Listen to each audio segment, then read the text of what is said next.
Episode 27, Deuce Pesic, continued. Hey, this is John Lee Dumas of EO Fire, and you're listening to Men of Abundance with Wally Carmichael. You must be prepared to ignite. Welcome to Men of Abundance, the podcast for those looking to level up their lives by hanging out with some of the greatest leaders and established professionals in our community, living a life of integrity, honor, and the abundance mentality. Prepare to pay it forward with your host, former Army medic turned lifestyle entrepreneur, Wally Carmichael. Aloha and welcome back, Men of Abundance. We are back for round 2 with Deuce, and we are going to start off right where we left off in episode 26. This is where we're going to find out what exactly is FRENDS, F-R-E-N-D-S, and where is Deuce going with it? What is his plans? This amazing project that Deuce has put together is certainly going to change the way we look at housing, but it's also going to change the way we look at emergency relief. Before we get into the show, I want you to know that you can get involved in the conversation by joining us on our Men of Abundance Facebook page. I have a free community set up for you over there, and you can find the link to join the group in the show notes at menofabundance.com/026 or 027. Simply scroll down until you see Get Involved in the Conversation.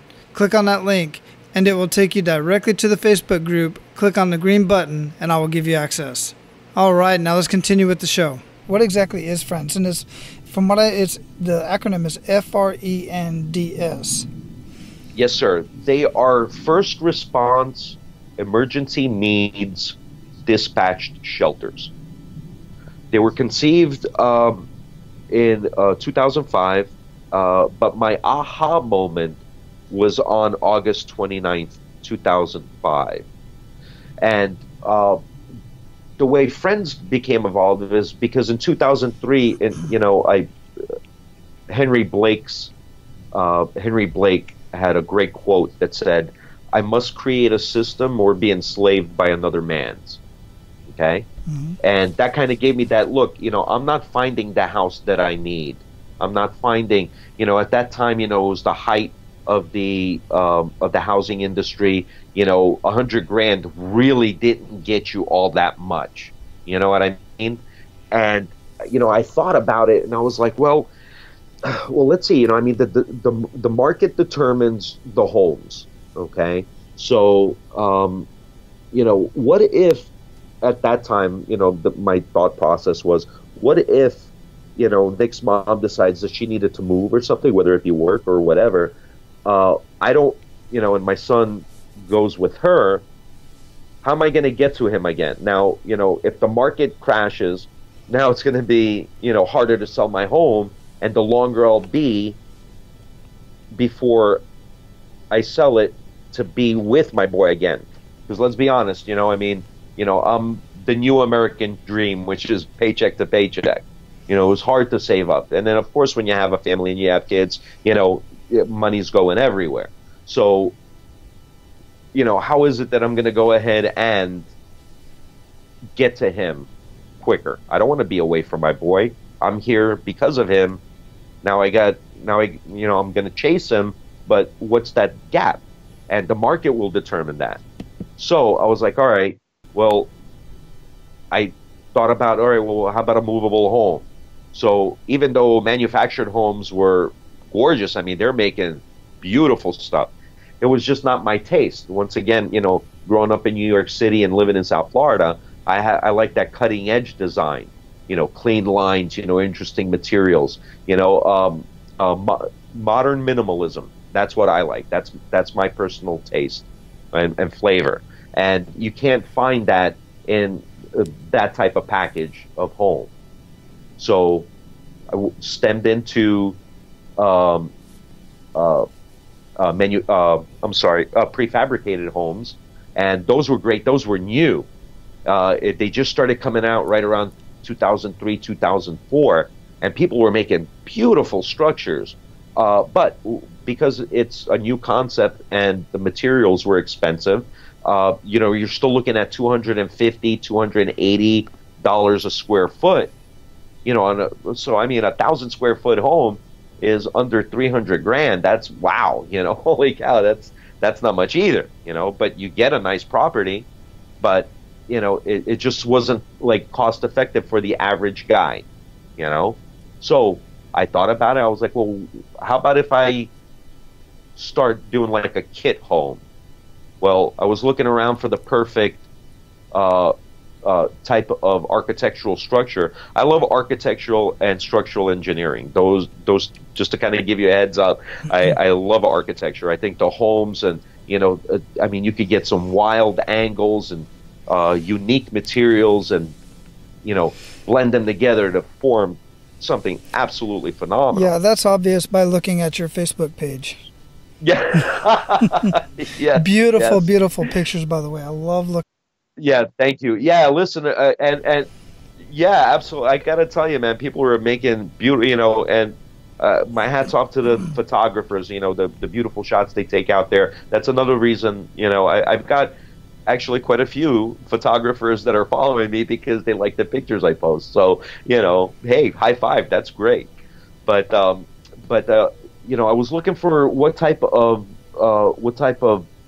model can I follow to go ahead and execute on having a home that's disassemblable and relocatable and then reassemble.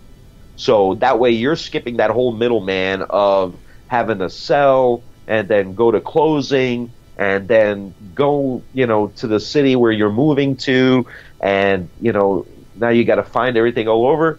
So I figured, well, what if I find something that all you need to do is go to the other city and find an area that has a lot, you know, available lots, and then just get, you know, the plumbing and the electric, you know, dug underground and comes up into the house.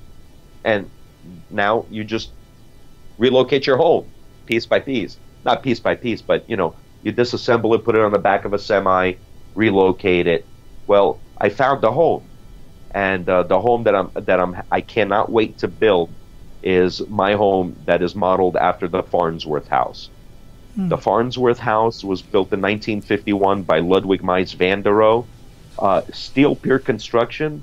The home, it's 8 piers, 4 and 4. Well, the home was built for Dr. Farnsworth, who was a doctor at the time, and her family had 50 acres just outside of Chicago and Plano, Illinois.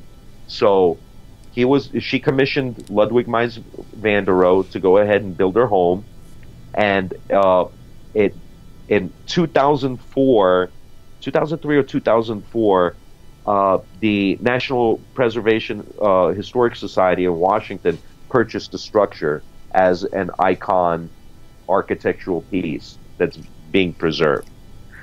To give you just a quick snippet, because it's steel piers and it was right along the river, the flooring, the interior flooring, isn't directly on the foundation, but with piers, you could raise the flooring as high as you want because it's just going to be bolted through and suspended on those piers above ground. So I was like, all right, that makes perfect sense. And it is like the modern minimalist dream. There are no outside walls. The actual walls are floor-to-ceiling glass panels all the way around the structure. And to control the lighting, the interior is set up on a cabling system around the whole entire perimeter for curtains. So you can go ahead and, throughout the course of the day, find out what your best lighting is and constantly be bringing the outside in all you want, or close off an area and, you know, get sunlight coming in from the west and, you know, it hits your kitchen or, you know, whatever, you know, so it, you know, you could play with it. You know, you're not obstructed by a wall. You know, the outside is right there and you could see what's happening all around you. And I said, you know what, this was it. Now the home is, and I'll get to Friends in just a moment, but the home has one central location where the electric and the plumbing come from underground into the home. So I thought, well, that's perfect, because now what I can do is I could set up and this is what I did. I made like 5 different floor plans using the same principle, just different square footages. And what I wound up doing is the central core of the home is equidistant from the piers on all models. And the reason I did that was, if in the future I want to, let's say an investor wants to go and get 20 acres with me somewhere, and we set up a little community, okay, of these type homes. The beauty part about it is you could set up the foundation of each home because it's really easy and low cost, because all you're doing is drilling 8 holes for the piers and a few holes to fill with concrete that are going to be for the stumps for the the entranceway. So like when you step from your driveway, you walk up, it's like a landing platform, and then from there you walk a few more steps onto the ground floor of the home. So in essence, instead of bringing out construction crews and being overly charged every time you have a house for sale, you can just have them come in from the beginning and do it all at one time, right? Technically speaking, you can actually do that. Now, my job would be to upsell you a home. If you like 1,200 square foot, whether if you like the 1,200 square footer, but yet you realize that you might need the 1,570 square foot unit, it could still be built on that same lot because everything is cohesive, and they're equidistant from each other on every single floor plan. So I was like, wow, that's actually very cost effective, because you could get a construction company to come in and dig all this. We know on 20 acres we could go ahead and sell maybe 25 homes. Okay, drill them all out. Drill them all out in one shot, so you would save the expense down the road.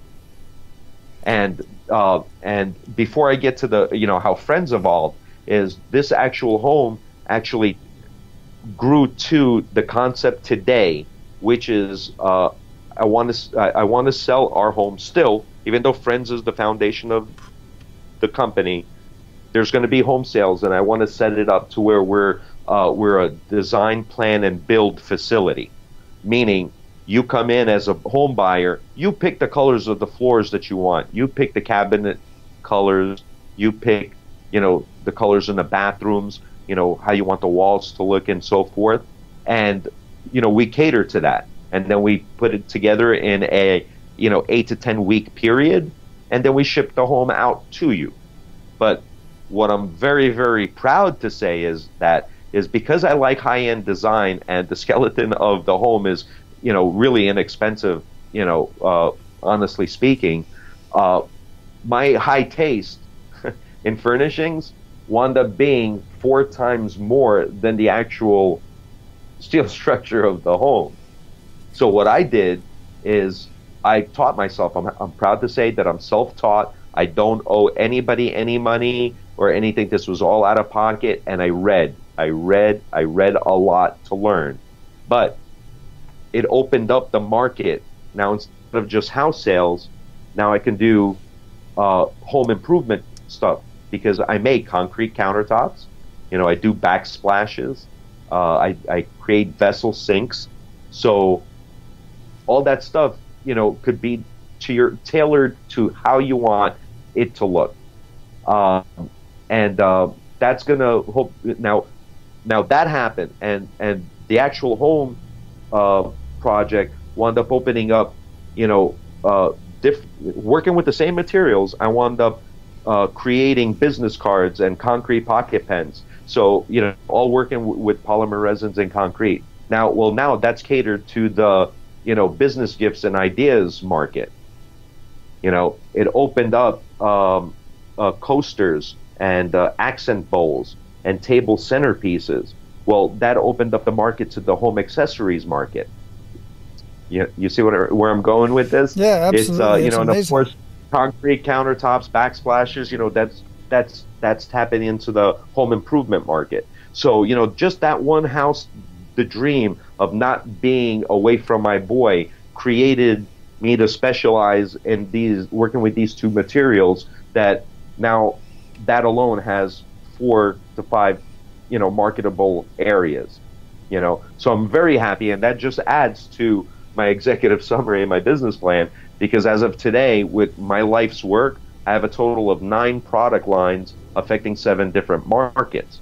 So the investors that I'm looking for, obviously, could see that I don't, I'm not resting all my eggs in one basket. There's different things to do. There's so much more happiness and joy to bring to people. But to tap into how Friends evolved now from that, what wound up happening is I was looking for funding to build the first house, because I was looking at using polycarbonate structured sheets as the glass, as the exterior wall to keep the cost low. And it's a new material. It's very easy to work with and so forth. Somebody saw a firm who was putting together paperwork to do my business plan, opened up the idea that, hey, if that's a great looking house, that's an awesome looking house. If you found a way to have the walls collapse, and to have it fold into each other, like to sandwich, for the ceiling to drop down to the floor level, you could actually sell them as collapsible cabanas to high-end beach resorts around the world.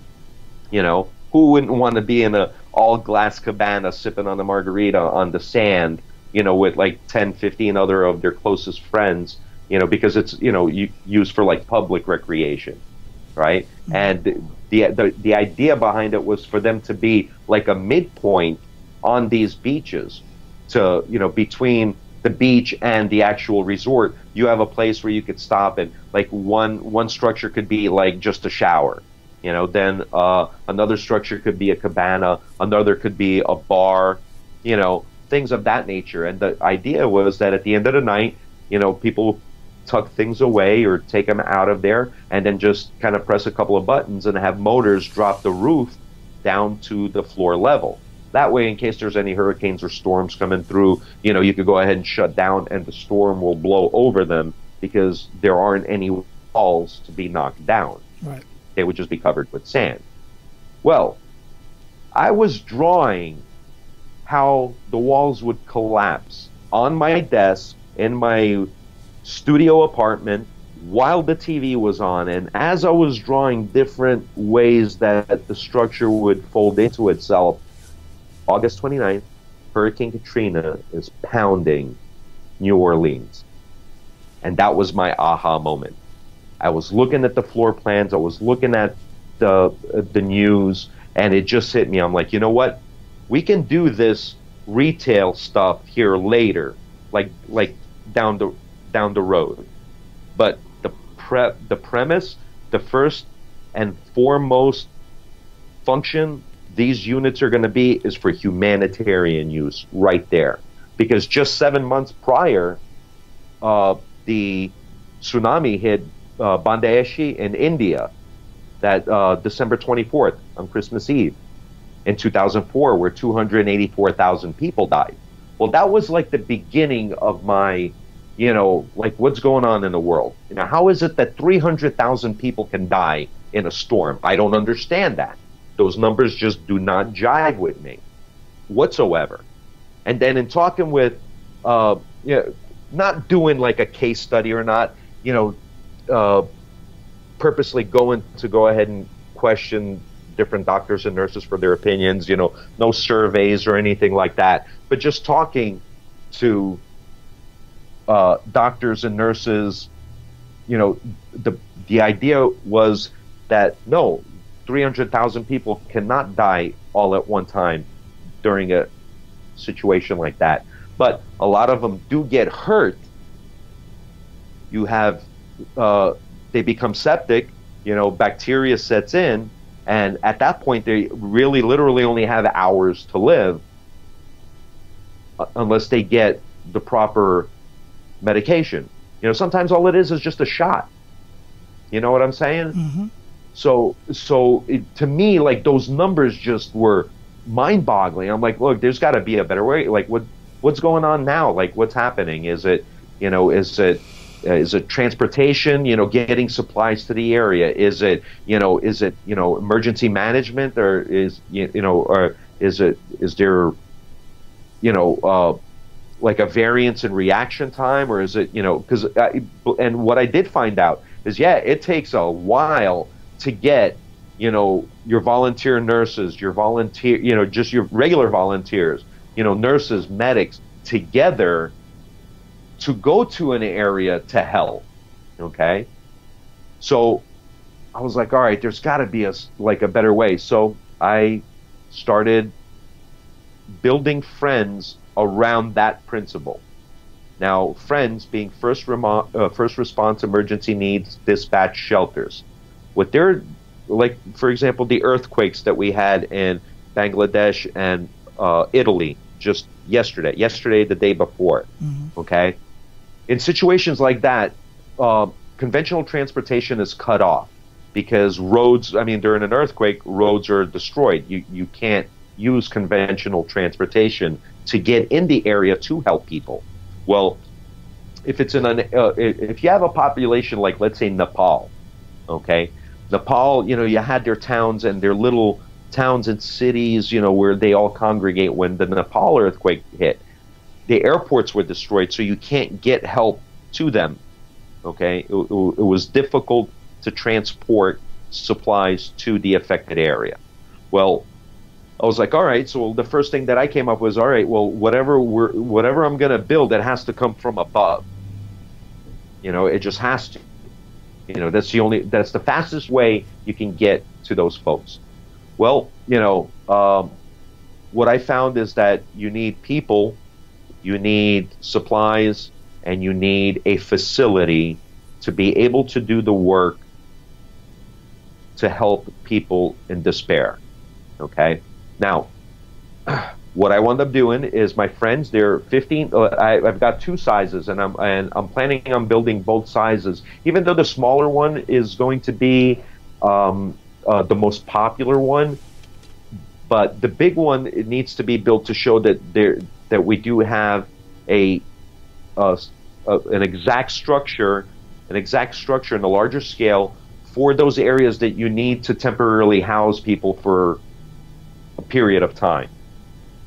Now, the emergency needs, the description on them is, I have designed my entire structure, FRENDS, they only sit 36 inches tall in its collapsed form. So when you're standing in your kitchen and you're leaning up, that's how tall FRENDS are. That's how high they are. Now, they're 36 inches tall, so we could stack 3 layers on the back of a tractor trailer. FRENDS are made up of 3 primary materials and 2 mechanical components. The 3 primary materials are polycarbonate structured sheets, timber-sill wood, and a high-gauge aluminum frame. The only 2 components on the structure are solar power and hydraulic arms that are used to lift the walls up. The way it's set up, when there's a disaster, the FRENDS are brought in by helicopter. Now that you've got a structure, now you could go ahead and have people come work the structure, to be aides, to be medics. Instead of spending time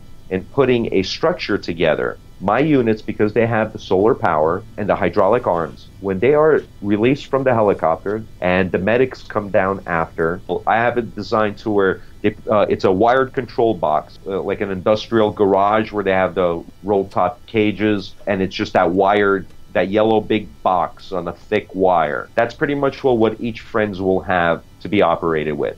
All they have to do is just grab that control box, press a couple of buttons to turn the motors on, and the hydraulic arms lift out from flat to 90 degrees from the inside out. Well, that motion will push the roof upward. Once the walls are up in place, there's just simple locking mechanisms to lock the walls to the floor and lock the walls to the roof. And then in essence, what happens at that point is medics start retrieving the supplies that they know that they're going to need. Okay, I actually had to design my own special type of stretcher to fit within the FRENDS structure, because when it's in collapsed position, there's only like 2.5 inches of space in the floor. In its completed stage, the small units are 5,000 pounds. That's what we're shooting for, and that's with the solar, with panels, the batteries, the mechanisms. That's just dry weight.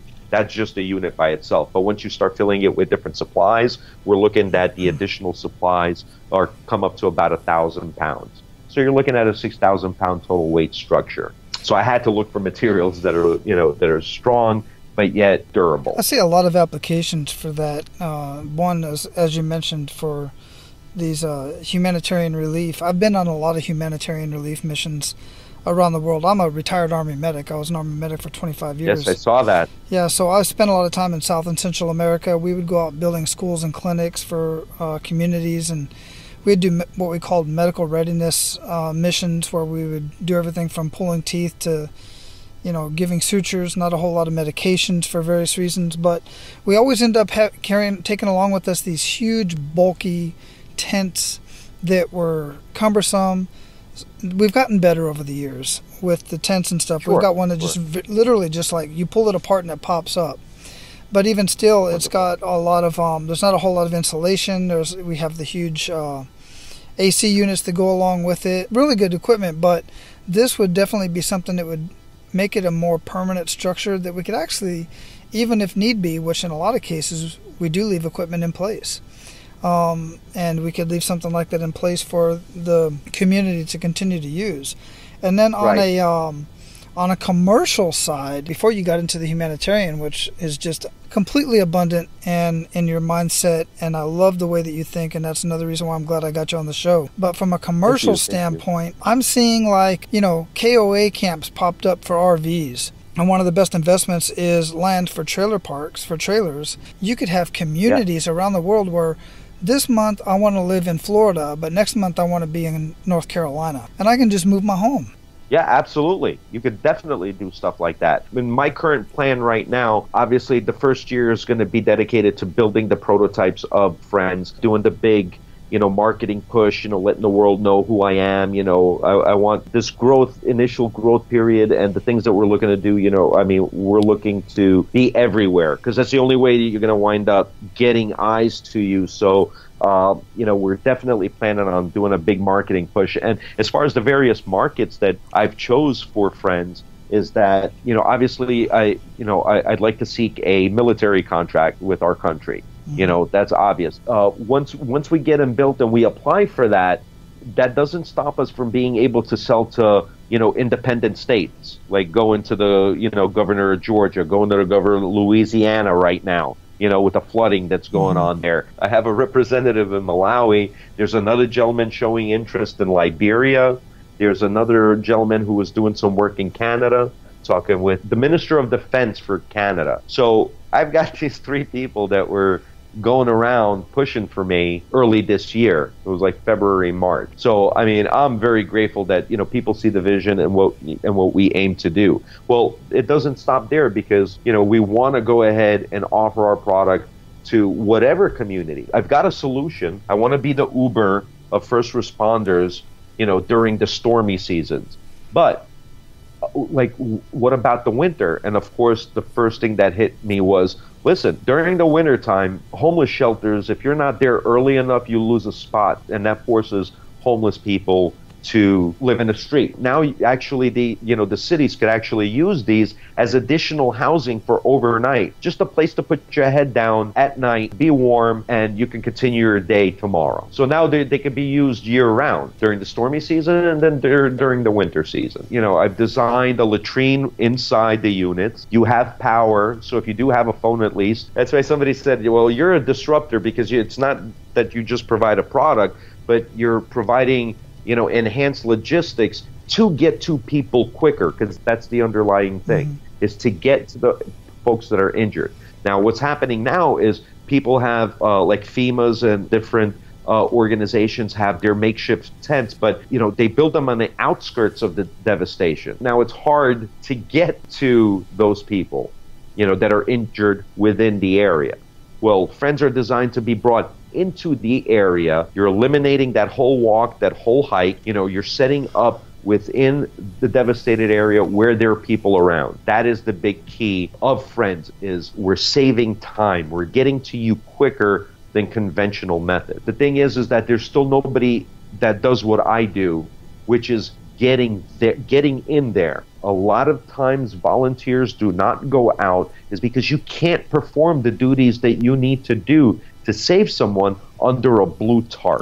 So now they're saying that, now I've got polycarbonate structured sheets. They withstand the 100-mile-per-hour 2x4 test. You're in a semi-sanitary interior. Well, you take care of the medics. You give them a facility to be able to do a job. They'll go anywhere because they know they'll feel secure, and their own safety is, taken into consideration. So now they're more apt to go out and help because they have some place to work out. Yeah, and I, for one, can definitely appreciate that.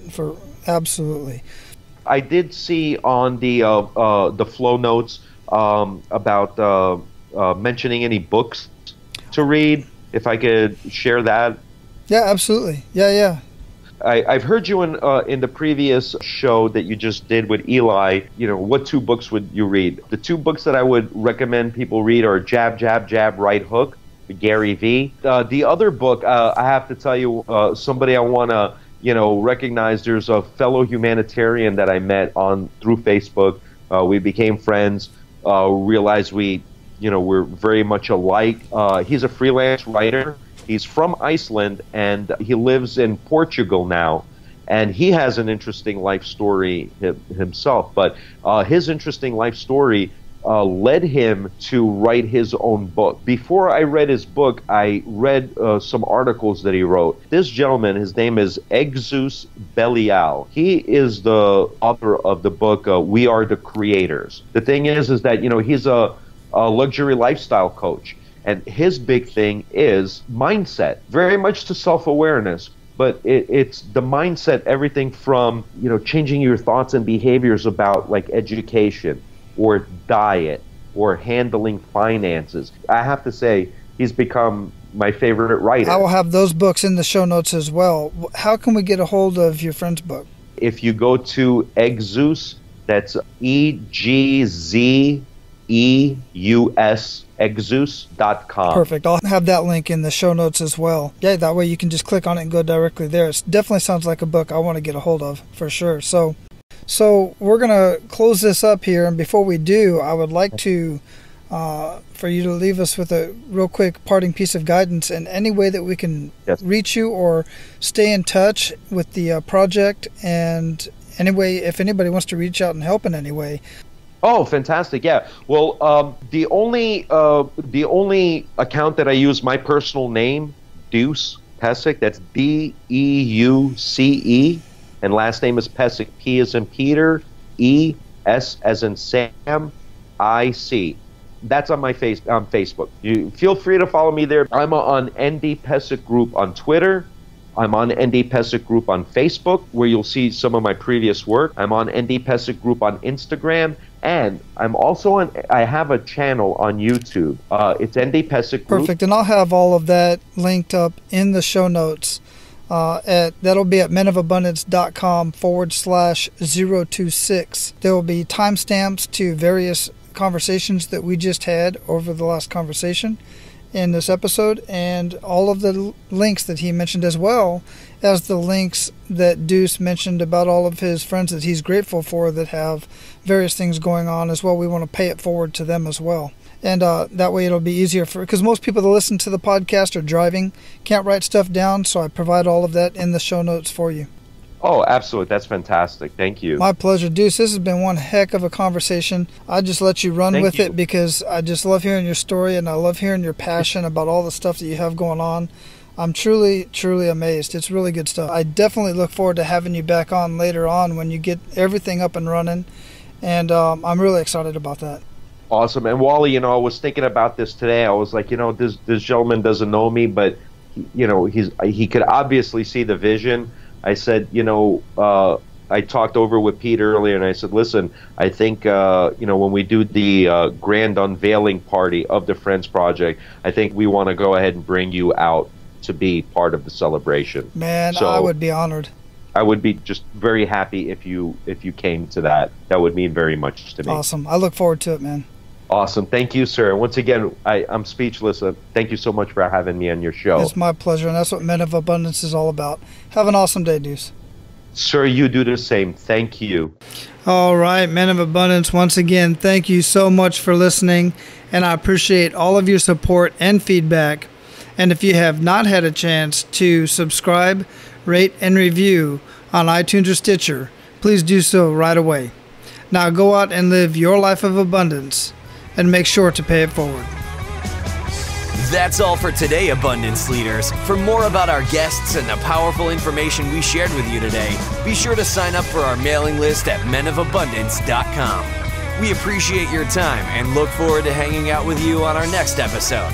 So until then, be sure to pay it forward and live your life of abundance.